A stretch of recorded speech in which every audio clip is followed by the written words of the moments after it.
Hello friends, study point में आपका स्वागत है। आज हम आपके लिए लेकर आए हैं यांत्रिकी विषय से संबंधित कुछ रोचक जानकारी जो आगामी अवर अभियंता प्रतियोगी परीक्षाओं में आपके लिए सहायक सिद्ध हो सकती है। ये जानकारी प्राप्त करने के लिए वीडियो को अंत तक देखें और इसे ज़्यादा से ज़्यादा शेयर करें जिससे कि ये जानकारी अन्य लोगों तक पहुँच सके। आइए हम बढ़ते हैं। आज का पहला तथ्य है, एक पिंड नीचे की ओर आनत तल पर गति करना आरंभ करेगा यदि तल का झुकाव कोण होगा घर्षण कोण से अधिक।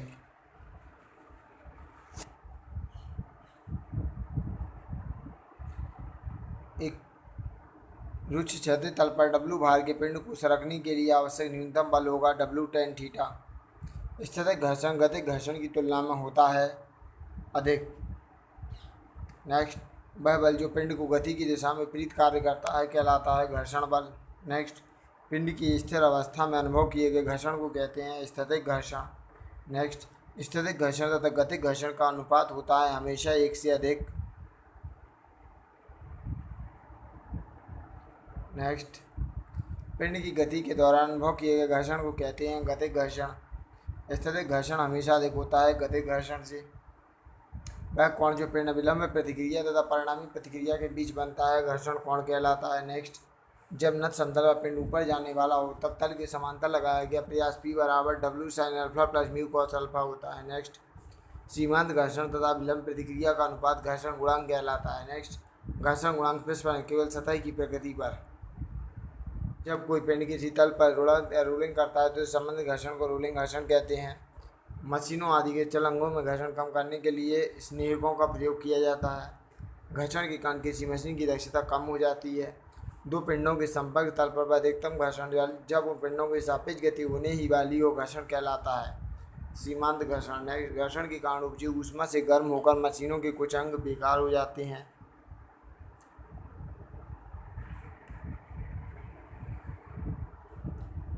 परम घर्षण बल निर्भर करता है केवल अविलंब प्रतिक्रिया पर। नेक्स्ट, घर्षण बल का अधिकतम मान कहलाता है चरम घर्षण बल। गतिज घर्षण गुणांक चरम घर्षण गुणांक से होता है कम।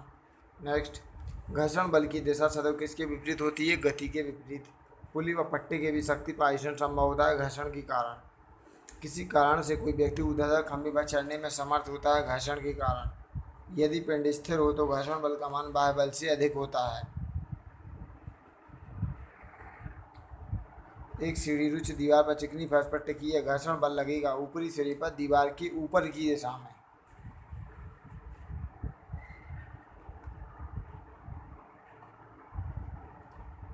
तापमान के सामान्य परिवर्तनों के लिए घर्षण गुणांक साधारणतः स्थिर रहता है। जब दो पिंड संपर्क में आते हैं तो उनके संपर्क तल पर घर्षण बल होता है स्पर्श रेखीय। नेक्स्ट, सापेक्ष गति की दिशा में घर्षण बल गति की दिशा में होता है विपरीत दिशा में। रगड़ने वाली सतहों में भी उपजा घर्षण प्रतिरोध उन सतहों के भार के लगभग होता है बराबर।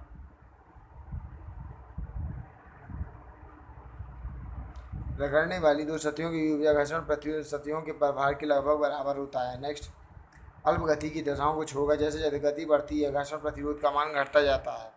कूलाम के घर्षण नियम के अनुसार छोटे क्षेत्रफलों पर अधिक भाव की तुलना में बड़े क्षेत्रफलों पर कम दाब पर घर्षण प्रतिरोध का मान होता है अधिक। घर्षण गुणांक का अधिकतम मान 1 होता है। घर्षण शंकु सदैव खींचा जाता है सीमांत घर्षण की अवस्था में। यदि घर्षण का परिणामी और प्रतिक्रिया बल घर्षण शंकु के अंदर है तो पिंड में कोई गति नहीं होगी। दो पिंडों के संपर्क बिंदु को शीर्ष अविलंब प्रतिक्रिया की रेखा को अक्ष और घर्षण कोण फाई को अर्धशीर्ष कोण मानकर शंकु बनाया जाए तो शंकु घर्षण शंकु कहलाता है। क्षैतिज समतल व पिंड के लुढ़कने से पहले फिसलने के लिए आवश्यक प्रतिबंध है mu W is less than W/NC into V/2। क्षैतिज समतल व पिंड के फिसलने व लुढ़कने दोनों की प्रवृत्ति एक साथ होने के लिए आवश्यक प्रतिबंध है mu W is equal to W/NC into V/2।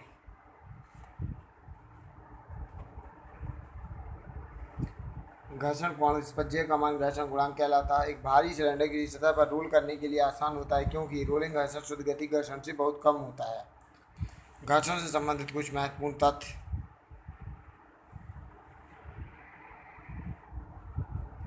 घर्षण के नियम। जब दो पिंड संपर्क में आते हैं तो उनके संपर्क तल पर घर्षण बल स्पर्श रेखीय होता है तथा लगाए गए बल की विपरीत दिशा में क्रिया करता है। घर्षण गुणांक म्यू इक्वल टू होता है एफ बटे आर, जहाँ एफ घर्षण बल है और आर यह विलंब प्रतिक्रिया है और म्यू घर्षण गुणांक कहलाता है। तापमान के सामान्य परिवर्तनों पर घर्षण गुणांक साधारणतः स्थिर ही रहता है। सर्पी घर्षण के लिए, स्लाइडिंग फ्रिक्शन के लिए गतिक घर्षण बल का मान पिंडों की सामान्य सापेक्ष गति के मानों पर निर्भर नहीं करता, वरना स्थिर रहता है।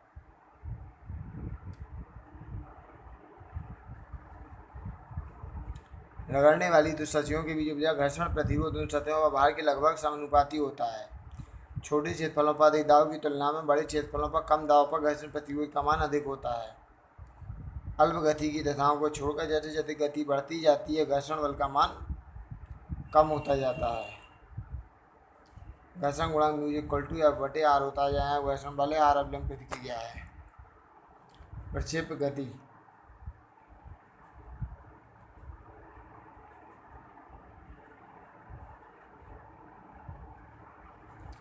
क्षैतिज से जिस कोण पर कोई कण अथवा वस्तु आकाश में फेंकी जाती है वह प्रक्षेप कोण कहलाता है।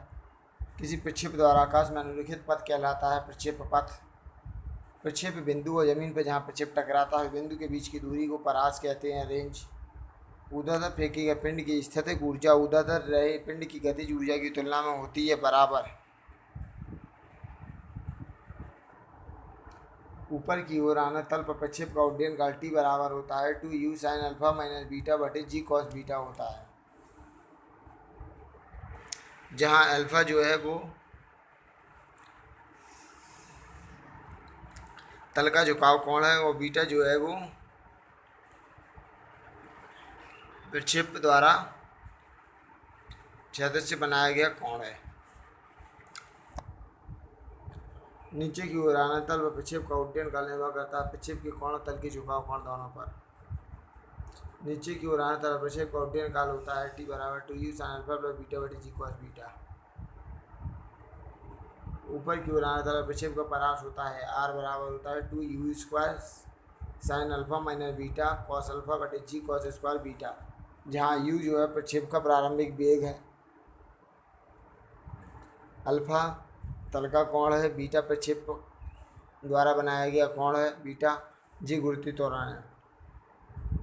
किसी दिए गए वेग के लिए प्रक्षेप का परास अधिकतम होता है alpha is equal to 2u square sin alpha plus beta G cos beta alpha बटे जी कॉस स्क्वायर बीटा।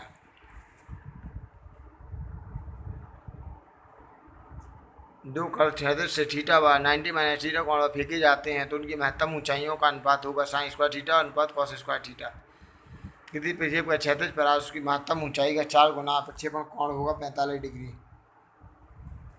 क्षैतिज दिशा में उड़ती हुई हवाई जहाज से बम गिराया जाता है, बम का मार्ग पर्यावलाकार होगा। दो वस्तुएं अलग अलग वेग से एक ही कोण पर प्रक्षेपित की जाती हैं, यदि उनकी ऊंचाइयों का अनुपात 1:2 है तो उनके परासों का अनुपात 1:2 होगा। प्रक्षेप के लिए परास का महत्तम मान होगा यदि प्रक्षेप कोण अल्फा बराबर 45 डिग्री हो। एक वस्तु जो चलती रेलगाड़ी से फेंका जाता वस्तु का पथ पर्यावलाकार होगा। प्रक्षेप की ऊंचाई होती है h square sine square you square sine square alpha बटे 2g। प्रक्षेप का उड्डयन काल टी बराबर 2u साइन अल्फा बटे g होता है। क्षैतिज समतल प्रक्षेप का परास होता है u स्क्वायर साइन 2 अल्फा बटे g। प्रक्षेप का महत्तम परास होता है u स्क्वायर बटे g। महत्तम क्षैतिज परास के लिए प्रक्षेप कोण होता है 45 डिग्री। न समतल महत्तम परास के लिए प्रक्षेप कोण होता है π/4 प्लस β/2। प्रक्षेप का पथ होता है पर्यावलाकार।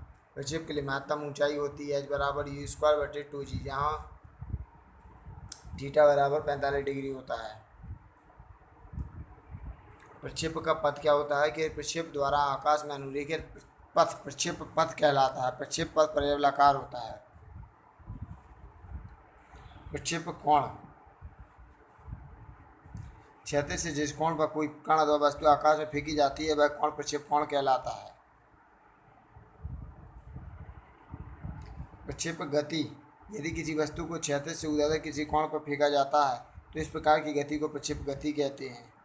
उड्डयन काल, प्रक्षेप द्वारा अधिकतम ऊंचाई तक पहुंचने में वापस लौटने में लिया गया समय उड्डयन काल कहलाता है। इसे टी से प्रदर्शित करते हैं, टी बराबर 2u sin अल्फा बटे g।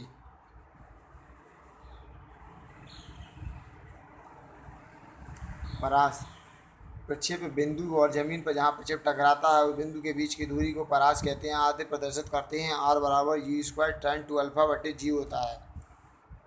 अधिकतम परास के लिए अल्फा बराबर 45 डिग्री होना चाहिए। प्रक्षेप की ऊंचाई एच बराबर U square sine square alpha बटे 2g होता है। अधिकतम ऊंचाई के लिए अल्फा बराबर 90 डिग्री होना चाहिए।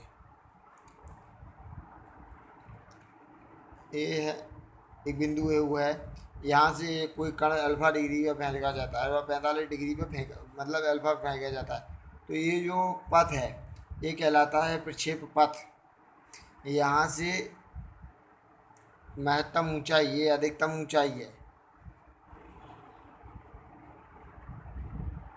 ये दूरी को कहते हैं ऊंचाई h। प्रक्षेप यहाँ से आकर के यहाँ टकराता है तो यहाँ से यहाँ की दूरी ये जो है प्रक्षेप के परास कहलाती है। इसे r से प्रदर्शित करते हैं।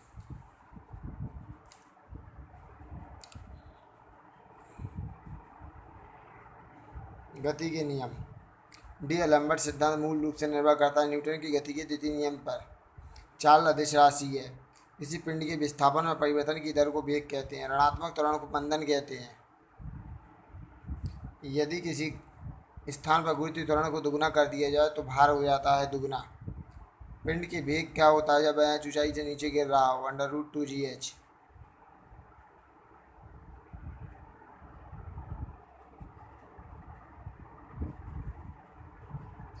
आना तल पर सरक रहे पिंड में त्वरण होता है g का साइन थीटा।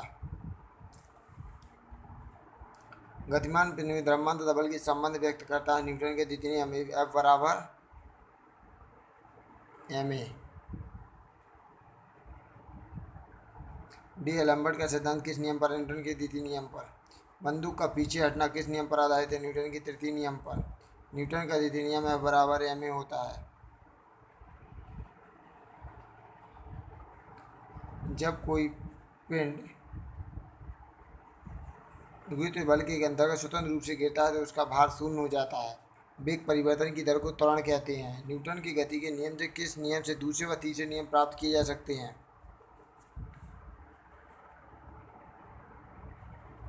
द्वितीय नियम से। न्यूटन के द्वितीय गति नियम से क्या प्राप्त होता है? बल की माप। जड़त्व का नियम न्यूटन का प्रथम नियम है। न्यूटन के गति के प्रथम नियम से प्राप्त होती है बल की परिभाषा। किसी भी स्थिर या गणितीय वस्तु की स्थिति सतह तक कोई परिवर्तन नहीं होता जब तक इसमें कोई बल न लगाया जाता है, कहलाता है न्यूटन की गति का प्रथम नियम। जड़त्व का नियम भी कहते हैं। जल में तैरना न्यूटन की गति के किस नियम के कारण संभव होता है? तृतीय नियम। प्रतिक्रिया के समान और विपरीत प्रतिक्रिया होती है न्यूटन की गति का तृतीय नियम।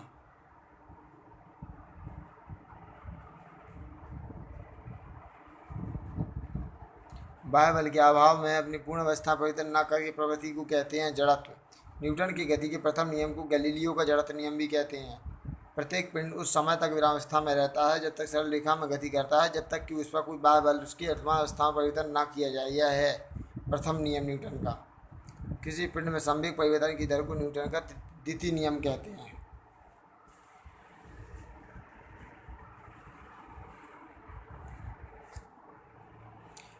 न्यूटन की गति के प्रथम नियम।